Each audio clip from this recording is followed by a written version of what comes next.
Aujourd'hui, on va parler de Écarlate et Violet Aventure Ensemble EV9. On va voir, donc comme vous avez pu le voir dans la vidéo, si c'est intéressant de potentiellement investir dedans. Est-ce que ça va être une bonne série en termes de cartes, en termes de scellés, en termes de stock, en termes de drop. On va parler un peu de tout ça dans sa globalité aujourd'hui dans cette vidéo. Pour cette fois-ci, il me semble que c'est bien la première fois que je fais ça. J'ai voulu faire l'exercice de pas me spoiler des cartes. Alors j'en ai vu quelques-unes, évidemment, notamment certaines promos, etc. Mais j'ai pas fait de check de tout ce qui était sorti. Je vais les découvrir avec vous. Et dans un premier temps, on va voir donc si les cartes sont intéressantes. Ensuite, en fonction de ce qu'on sait, donc du taux de drop, des stocks, etc., on va pouvoir voir au fur et à mesure de cette vidéo si je vous conseille ou non d'investir dedans, si je vous conseille de... Enfin, je vous conseille rien parce que vous savez qu'il n'y a pas de conseil en investissement, mais en tout cas, est-ce que moi j'investirais sur cette série plus qu'une autre, et on va la remettre un petit peu en comparaison avec d'autres séries sorties plus ou moins récemment pour voir est-ce qu'en fait il faut acheter, ouvrir, investir et collectionner dans cette série. Bref, on va regarder un petit peu tout ça. Voilà, si je clique ici, ça nous affiche un petit peu tout. Nous, les communes, Unco, Holo, la vraie, hein, mais on s'en fiche, c'est pas l'exercice aujourd'hui. Et donc, on va essayer de regarder un petit peu chaque carte une par une. On va faire ça rapidement parce que j'ai vu qu'il n'y a pas énormément de cartes forcément très intéressantes. Et ensuite, dans un second temps, on va parler, on va voir un petit peu tout ce qu'on peut imaginer de tout ça. Donc, je vais pas vous faire un résumé de 10 minutes sur chaque carte. Par exemple, le Golem X, on s'en fout. Brazegali X, j'allais dire toutes les X, pour la plupart, on en aura un petit peu rien à faire. Mais voilà, je vois qu'il y a petit Reshiram, petit Brazegali. Donc moi, je découvre en même temps et j'essaie de pas trop regarder ce qui m'attend en bas. J'allais dire donc que toutes les X, on s'en fout un petit peu. Mais franchement, si j'ouvre mon booster et que j'ai pas de hit, mais que j'ai juste, pas de gros hit, une full art, mais que j'ai ce Reshiram X ou ce Brazegali X, mon booster, il est pas perdu. Alors que Golem X, je le mets dans le classeur et il fera juste, ça sera un parmi d'autres, quoi. Ceux-là, je pense que je serais content de les avoir et je m'en souviendrai. Ensuite, on a le Volcanion. Pour moi, c'est pas un Pokémon qui est hyper fou. Je m'en fiche un petit peu, quoi. Je crois que c'était juste le premier qui était à la fois type feu et type eau, mais c'est tout. Délestin X.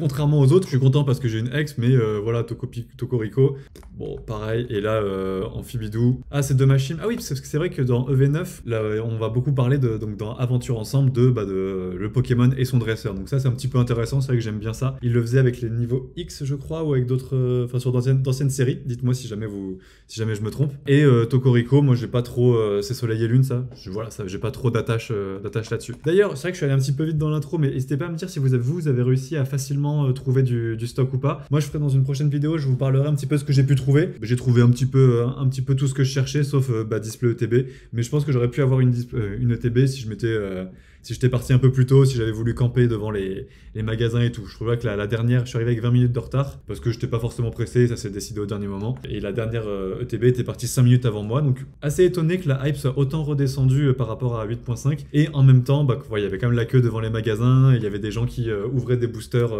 dans la rue, c'était vraiment drôle. Petit Mélofée X de Lily, donc il y a le côté dresseur, bon c'est cool, mais voilà, c'est un Mélofée. Mimikyu, c'est un peu dommage parce que, beaucoup de gens adorent Mimikyu, et ça aurait été un Mimikyu d'un certain dresseur, ça aurait été cool. Après, c'est vrai que je connais pas de dresseur qui utilise Mimikyu, en tout cas pas dans les jeux. Charmeleon X, je suis toujours traumatisé du Charmeleon VMAX Gold ou Rainbow. Voilà, j'étais trop content de l'avoir, et en fait, elle vaut rien du tout, elle est un peu éclatée. Mamochon, donc là on est toujours dans les cartes X, je les passe un petit peu vite parce que c'est vraiment pas le plus intéressant. Ah si, Zoriac de N, c'est vrai que c'est quand même discret, je l'avais pas vu. J'ai vu dans le nom. Ça c'est une promo. Je suis quasiment sûr que c'est une promo, en tout cas du coffret Zacian X de Nabil. Ou alors c'en est une un petit peu différente, mais en tout cas il y a le coffret Zacian X de Nabil que j'ai pu acheter, et il faudrait que j'aille voir en direct si c'est la même promo, mais il est un petit peu loin. Dratak X, c'est toujours cool, du Dratak, de Solourdo, bon, on va dire que ça clôture bien. Et ensuite on a donc les AR. Je sais pas combien il y a d'AR, je crois qu'il y en a un petit peu moins, et c'est vrai que depuis EV8, on a eu des AR magnifiques. 8.5, je me souviens plus du tout de ce qu'il y avait, je crois qu'il n'y avait pas grand chose, à part les évolutions.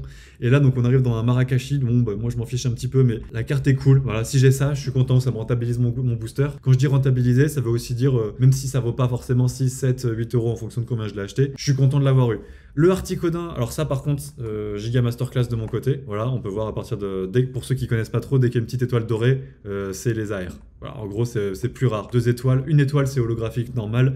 Ensuite, les X, c'est 2 étoiles comme ça, et une étoile dorée pour les AR. Donc le Articodin, pour moi, il est vraiment cool. Ça ferait partie des cartes. Si je l'ai, je suis vraiment heureux. Là, je le vois depuis tout à l'heure, il me fait de l'œil. Le Wellord, il est incroyable. Vraiment, tu nous mettais ça en alternative dans le bloc EB, ça passait quoi. Avec un peu de texture, je trouve qu'il y a vraiment des choses magnifiques. Et là, je viens de voir un petit détail du petit bateau là qui est trop cool. Ah, franchement, celle-là, Alors je vais pas ouvrir beaucoup de EV9 parce qu'on n'a pas encore assez de stock, mais ça ferait partie des cartes que j'aimerais beaucoup ouvrir. Et je sais que normalement je vais me faire une petite ouverture quand même demain avec des gens, donc j'aimerais bien l'avoir popé celle-là. Fulgulero de machine, un peu cool parce qu'on voit que c'est avec les dresseurs. Et c'est ça qui va faire un peu la spécificité de cette série. Le Ribambelle de Lily qui est très très cool. Je sais pas s'il y a encore ce délire avec les waifus qui coûtent super cher au Japon. Et en tout cas là on a quand même 2 cartes cool avec des waifus et leurs Pokémon mignons avec eux. Est-ce que ça continue? Oh, on a le Marcacrin. En vrai, ça fait un peu partie des cartes qui sont un peu éclatées mais que j'aime bien. Un peu comme le Roucoups de... je sais plus quelle série mais qui est très en 2D où il y a Roucoups, Roucarnage. Je sais pas si vous voyez ce que je veux dire, c'est pas très important. Mais ça fait des... En vrai, je la trouve vraiment cool, mais je sais que c'est un peu mes goûts un peu éclatés qui aiment ça. Le Loup-Garok, très cool, même si c'est un Pokémon qui pourrait être plus emblématique que ça, et qui pourrait être plus mis en valeur, mais là vous savez que là je fais un avis à chaud, les cartes c'est les premières fois que je les vois, et je pense qu'avec le temps, ça va être une carte très intéressante, mais là je vois le Reshiram de N, qui ça, si je me trompe pas, c'est la promo qu'on peut trouver avec une display. J'ai pas tout suivi cette histoire parce que j'étais un petit peu off de Pokémon là avec tout ce qui s'est passé sur 8.5, donc je me suis un peu moins intéressé. Mais j'ai vu que quand on pouvait commander ou précommander des displays, on avait en plus cette carte promo. Alors il y a eu beaucoup de displays qui étaient vendus sans carte promo parce que la personne gardait la carte. Elle est incroyable. Alors c'est pas une alternative. Vous voyez que là il y a qu'une seule étoile, mais je pense qu'elle va coter de fou si vous arrivez à la voir pour pas trop cher. Elle est incroyable et puis même dans la collection c'est fou à voir. Et puis c'est de ce côté, voilà, on sait qu'il y a très peu de displays qui vont être imprimés sur cette série, et je suis pas certain que s'il y a des réimpressions plus tard, ce qui pour moi est quasi sûr, qu'elle soit réimprimée avec cette carte. Donc ça peut être une carte à l'édition assez limitée par rapport à d'autres. Le Fouinard, incroyable, Pokémon dont on s'en tape un peu et qui est super bien représenté, et c'est le genre de Pokémon, si jamais je la chope, ça devient de mes Pokémon, enfin je m'en souviens quoi. Je l'adore.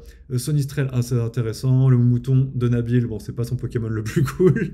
Je sais pas ce qu'ils ont avec le Moumouton, parce qu'il est aussi en promo dans le coffret Zacian, il y en a 2. Le Volcanion X, donc là on arrive sur les Full Art. Full Art un peu plus classique. Amphibidou, X de Machine, donc c'est des cartes qu'on a déjà vues. Mélofée X de Lily, celle-là est intéressante. Plus que celle-là je la trouve un peu osef. Peut-être parce que le Amphibidou, franchement, je l'aime pas du tout ce Pokémon. Le Mamochon X, intéressant, mais moi je suis pas forcément fan des cartes un peu random comme ça. On peut dire que ça peut être dans n'importe quelle série. Donc la carte est cool, mais c'est pas ça qui va faire monter une série ou la faire descendre, enfin on s'en fout un peu.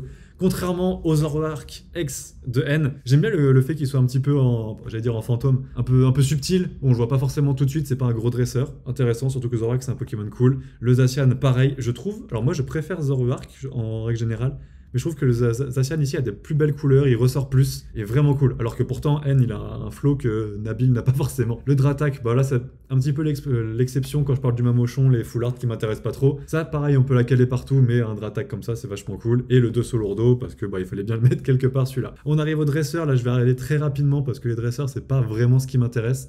Voilà, d'ailleurs, on voit qu'il n'y en a que 3 des dresseurs tout seuls. Enfin, je vous cache pas que, à part Pierre, parce que je suis content, parce que moi j'ai grandi avec la première gène, ça m'intéresse pas trop. Genre, j'ai lui, je suis déçu quoi. Je préfère avoir, comme on avait montré tout à l'heure, un Brazegali X que lui quoi. Et là, je pense qu'on arrive sur les alternatives, ouais c'est ça, vous voyez que là il y a deux étoiles comme ça, et là 2 étoiles dorées, ça ressemble aux alternatives. Le Volcanion X, je disais le Volcanion X, je m'en fous un petit peu, là il est hyper cool, il me fait penser un petit peu au Groudon, alors ça fait un peu Groudon de Wish, mais il est vraiment très cool. Amphibidou X de Machine, bah ça ressemble pas forcément à une alternative, là je les découvre encore une fois. Bah en vrai si j'ai elle en alternative, je suis un peu déçu. Après avoir peut-être qu'elle va côté, mais en tout cas à titre personnel, bah voilà je préfère vraiment Volcanion que celle-là, même si c'est un peu cool, mais je sais pas, peut-être qu'ils ont voulu faire un petit côté photo, parce qu'elle c'est une influenceuse dans le lore, mais voilà, ça m'intéresse pas trop. Pareil, Mélofée X de Lily, je vois pas ce qui justifie que ça c'est une alternative, alors qu'il y a d'autres cartes qu'on a vu précédemment qui étaient incroyables, comme le Wailord. Par exemple, le Wailord est beaucoup plus beau pour moi que ça. Et ça, bon, bah, fallait mettre une alternative avec Lily et son Mélofée, mais bref. Celle-là, bon, voilà, Zoroark X de N. Moi, j'ai adoré N, j'adore Zoroark, donc vraiment, voilà, c'est rapide. Pour moi, ça, c'est un giga banger. Je sais pas, je la trouve... Ah, je viens de la voir, je l'avais jamais vue avant. Si, je crois que je l'avais vue très vite fait. Et ça, pour moi, ça va être la grosse carte à avoir. Enfin, c'est pas dans les Pokémon hype en règle générale, c'est pas un dresseur dont on a quelque chose à faire en règle générale aussi, mais la carte est super cool. Voilà, on voit que ça, c'est une alternative comparée à ça.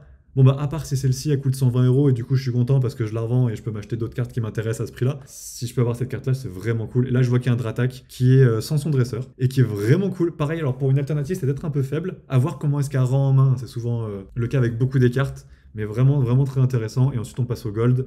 Bon, vous savez qu'Amphibidou, moi j'aime pas, et Zoroark et énergie piquante. Pourquoi mettre une énergie en gold? Bah si c'est pour les joueurs, mais voilà, c'est un peu dommage pour nous. Bref, qu'est-ce qu'on pense à chaud de cette série? Alors pour moi, ce qui était un des problèmes des séries précédentes, V8 et 8.5, même si c'est des très bonnes séries, c'est que ça se reposait sur pas tant de grosses cartes. Il y avait par exemple le Pikachu, le Latias, et il y avait une autre carte aussi qui était super cool, et le Latios AR par exemple pour EV8. Et tout le reste, si t'avais pas ça, bah t'avais peut-être des petites AR qui étaient cool, mais le taux de drop était un peu compliqué, et ce qui fait que moi j'aime bien EV8, mais comme EB7, j'adore, mais je vais pas ouvrir, parce que genre c'est galère à trouver, ça coûte déjà beaucoup, les taux de drop sont pas incroyables, et en plus il y a très peu de chances que je chope la carte que je veux. Par contre, si j'ai celle que je veux, je suis trop content. Là, par contre, là, ça me paraît assez bien mélangé. Il y a vraiment peut-être 10-15 cartes que je serais content d'avoir. On va les repasser rapidement. Celle-là, elle est incroyable, je la veux. Celle-là, je la veux encore plus. Franchement, elle est peut-être dans mon top 3, top 5, celle-là. Ça, c'est pas mal. Plus je la regarde, plus elle est cool comme celle-là. J'aime bien le côté un peu lumière, donc je pense qu'avec la texture, ça peut être intéressant. Marcacrin est cool. Loup-Garok, ok. Reshiram est fou. Fouinard, incroyable. Ça, je suis pas mécontent de l'avoir. Voilà, là, c'est quelques cartes qui sont un peu moins intéressantes, mais si ça cote 15-20 balles, on va dire que c'est quand même intéressant parce que soit tu la revends, soit tu as une carte qui cote et c'est cool au moins à mettre dans la collection. Celle-là est sympa. Là, un petit peu moins les dresseurs. Ce qui est bien, c'est qu'il n'y a pas 36 000 dresseurs. Il y en a 3. Bon, tu l'as, tant pis, tu n'en auras pas 50. Sur les alternatives, alors moi, je suis toujours un peu dubitatif sur le fait de mettre plein d'alternatives parce que je suis habitué au fait qu'il n'y en ait pas beaucoup dans épée et bouclier. Volcanion est cool. Amphibidou, celle-là, j'aurais un peu le seum. Celle-là est sympa aussi, mais à voir comment elle rend. Celle-là est cool, celle-là est trop bien, et celle-là est vraiment intéressante, et les golds, j'aurais le seum, je pense, quoi qu'il arrive. En vrai, à part peut-être celle-là, mais le fait qu'elle soit pas des golds, c'est juste des cartes qu'on a déjà vues en gold. Bref, pour moi, ça m'a l'air d'être une très bonne série, et surtout, on va mettre en corrélation avec ce qu'on connaît. Hop, je vais mettre ça en petit fond d'écran, c'est laquelle ma préférée. Je vais mettre la petite Wailord, voilà, en petit fond d'écran pendant que je parle et que je fais ma conclusion. Il y a l'air, en tout cas de ce que j'ai pu voir, des gens autour de moi qui ouvraient dans la rue et des vidéos que j'ai pu voir et de ce que j'ai pu entendre, ça a l'air d'être un taux de drop assez intéressant. C'est pas comme 8.5, alors 8.5 avait un taux de drop cool, si tu rajoutes toutes les cartes dont tu t'en fous, les cartes X et les Pokéball Master Ball. Mais en fait, il y avait très peu de hits intéressants, c'est pour ça qu'on a l'impression qu'il n'y a pas énormément de hits. Et EV8, pareil, il y avait beaucoup de très grosses cartes, mais c'était un peu la roulette. Soit tu avais ton truc, soit tu n'avais pas ton truc. Là, pour moi, il y a un très bel entre-deux. Il y a des très grosses cartes à aller chercher. Alors, je sais pas si ça va coter autant qu'un Pikachu, mais parce que, en fait, qu'est-ce qu'il va y avoir d'emblématique? C'est vrai que je suis en train de chercher. Il n'y a pas forcément de carte qui va être giga turbo emblématique. Le Zacian est cool à voir. Zacian est encore assez récent, donc à voir s'il devient un Pokémon qui est très aimé dans le futur. Mais là, on parle pas de 2-3 ans, on parle d'un peu plus. Quand la génération qui a grandi avec épée et bouclier va commencer à choper du pouvoir d'achat, vous savez souvent comment est-ce que je parle, comment est-ce que je réfléchis en termes d'investissement. Voilà, c'est ça, peut-être son petit problème, peut-être que... Alors, pour moi, la plus grosse carte, ça va être celle-ci, celle qui me fait le plus kiffer en termes de rareté. Mais à voir si ça devient vraiment un truc. Ça va pas être une carte qui va être super recherchée. En tout cas, je pense pour les connaisseurs, ce sera vraiment cool. Mais on se dira pas, ah ouais, Écarlate et Violet, le Zacian, c'était incroyable. On va dire Écarlate et Violet, ouais, il y avait le Pikachu, il y avait le Latias, il y avait tous les Evoli. Et c'est vrai que le Zacian X de Nabil Alt était cool. Je pense pour moi, ça va plus être comme ça. Peut-être que je me trompe parce que là, ça met en avant beaucoup des générations que moi alors j'ai connu et j'ai joué à toutes les générations, mais qui ont un petit peu moins été mis en avant, notamment voilà, le Vulcanion. Moi, ça me parle pas trop. Amphibidou, j'aime pas du tout, mais peut-être que je me trompe. En tout cas, peut-être que c'est pas l'avis général de tout le monde. Ensuite, en termes de stock, on sait qu'il y a des problèmes de stock, vous le savez tous, et si vous avez fait les magasins, vous avez dû le remarquer aussi. Il y a très peu de displays, il y a relativement peu de TB, on sait qu'il y a des problèmes de stock. Alors pour moi, ça va être une série qui va être restock, mais pas forcément tout de suite. Ça va être restock comme pour la dernière hype il y a 3-4 ans. On avait Évolution Céleste et d'autres séries qui sont revenues petit à petit. On trouvera encore par exemple du B10 dans des duopacks aujourd'hui. Je pense que c'est le genre de série qui va revenir, mais qui vaudra toujours quand même, qui cotera toujours un petit peu. Alors, pour moi, ce que je conseille, c'est évidemment, c'est de jamais d'acheter une ETB 120 € tout de suite. En tout cas, pas dans un but d'investissement. Si vous avez les moyens que vous voulez vous faire kiffer ou vous êtes sûr que ça va aller to the moon, allez-y. Mais en tout cas, pour moi, il y a des choses plus intéressantes en termes de choses à investir. Après, c'est vrai qu'en ce moment, on est en période de hype. Il y a très peu de choses à trouver. Donc moi, j'ai acheté un petit peu de tout ça. Pour moi, c'est une bonne série. Peut-être un petit peu... j'allais dire sous-côté, elle vient de sortir. C'est une série, on va peut-être dormir dessus. Et surtout, elle est sous-côté parce qu'en fait, elle est entre EV8, 8.5, qui a été la giga folie. Et là, on sait qu'il va y avoir Rocket bientôt dans quelques mois. Et en fait, pour moi, c'est une excellente série. Ce sera un peu la conclusion de cette vidéo. C'est une excellente série qui est entre des séries ultra dantesques, qu'on va s'en souvenir pendant très très très longtemps. Et ce qui, pour moi, me fait dire que ça va être un petit peu éclipsé. Mais c'est vrai que dans quelques temps, dans les prochains blocs, on se dira, putain, vraiment, on a dormi sur sur EV9, parce qu'en fait, c'était une giga série. Alors, je me suis pas trop intéressé donc au point de vue des autres personnes. Donc, peut-être qu'il y a des youtubeurs qui sont déjà en train de dire meilleure série de tous les temps, mais j'ai l'impression que c'est un peu un tampon en attendant EV10, en attendant Rocket. Donc, n'hésitez pas à me dire ce que vous en pensez. Moi, je vous laisse là. Je vous dis à très bientôt sur une prochaine vidéo. N'hésitez pas à vous abonner, à liker si ce n'est pas déjà fait. Collectionnez et investissez bien. Ciao!